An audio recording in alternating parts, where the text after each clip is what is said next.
research and funding landscape is that I think we have more, there some political scrutiny, um, calling into question how some funding decisions have been made in the past, and certainly a change in administrative priorities of funding of research.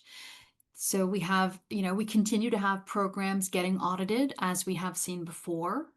Um, we have some specialized audits. Some of the examples had been related to cybersecurity, as we saw on the OIG work plan. Certainly, FFATA, as we talked about also on the work plan, and what we see in some of the audits coming up. Subrecipient monitoring and management continue to be a hot topic over the last few years. And so what we see over time is that we have more audits. There's additional burden to take on these audits, administrative, financial. It's a lot of work to be able to respond to the audit. I think as many of you on this webinar can attest to, because you all have participated in these.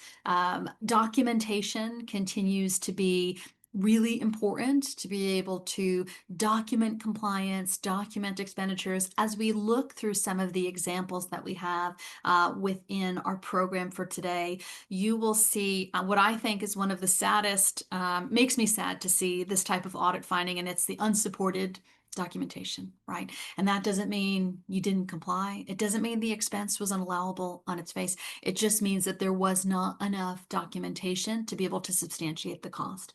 And so how critically important that is. What we also see is that there are, other approval layers, I think, as we've talked about, related to the approval of cost, to release the cash that folks are requesting. So we see additional approval or administrative burden related to that. As we talked about, some political scrutiny of different types of programs, both as outlined within the executive orders, what we see in terms of some agency changes, and certainly within those terminations. So I think what we're landing on is that now more than ever, making sure that there are really some strong internal controls to be able to support audits, to be able to substantiate costs, are critical more than ever, particularly as we have changes in requirements from the agencies, which may necessitate changes in policies from the institution or changes in processes.